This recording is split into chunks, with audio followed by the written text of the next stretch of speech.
ഒരു short note എഴുതി തയ്യാറാക്കി വെച്ചിട്ടുണ്ട്. അതിനകത്ത് 1857 മഹത്തായ വിപ്ലവത്തെ പറ്റിയാണ്. അപ്പൊ അതിന്റെ കാരണം രാഷ്ട്രീയം, സാമ്പത്തികം, സാമൂഹികം, മതപരവും സൈനികം, ഇങ്ങനെ 4ആയിട്ട് എഴുതിയിട്ട് രാഷ്ട്രീയം ഡൽഹൌസിൽ നിന്ന് കൊടുത്തിട്ട് പ്രഭുവിന്റെ പേരാണ്. പിടിച്ചെടുക്കൽ നയം, ദത്തവകാര നിരോധന നയം, കുടിയൊഴിപ്പിച്ച്, മുഗൾ, ഇത്രയും ഷോർട്ടാ. ഈ ഷോർട്ട് ഒരു പാരാഗ്രാഫാണ്. ഇങ്ങനെ ഒരു പാരാഗ്രാഫ് നിങ്ങൾ എന്താക്കി മാറ്റണം? ഒരു ഷോർട്ട് കട്ടാക്കി മാറ്റുക. ഇംഗ്ലീഷിലായാലും അതെ. എസ് എ നിങ്ങൾക്ക് പഠിക്കണമെങ്കിൽ വളരെ ഷോർട്ടായിട്ട്, ഇപ്പം ആണെങ്കിൽ ഹിന്റുകൾ നിങ്ങൾക്ക് തന്നിട്ടുണ്ട് പരീക്ഷയ്ക്കൊക്കെ, പക്ഷേ ഹിസ്റ്ററിക്കൊന്നും തരത്തില്ല. ആ ഹിന്റുകൾ വെച്ച് നിങ്ങളത് പാരഗ്രാഫ് ആക്കാൻ വേണ്ടി പഠിക്കുക. ഇങ്ങനെ അടുത്തത് സാമ്പത്തികം. അപ്പം അതിനും ഞാൻ ചില പോയിന്റുകൾ മാത്രമേ ഉള്ളൂ.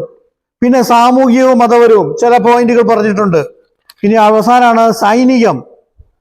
സംസ്കാരശൂന്യമായ പെരുമാറ്റം, അവകാശം നിരസിച്ചു, പ്രലോഭിപ്പിച്ചു, വിലക്ക്, താടി, ജാതിചിഹ്നം, തലപ്പാവ്, കടൽ യാത്ര, ഇത്രയും കാര്യങ്ങൾ എഴുതി അത് കൂട്ടി എഴുതി കഴിയുമ്പോൾ അതൊരു പാരഗ്രാഫായിട്ട് മാറും.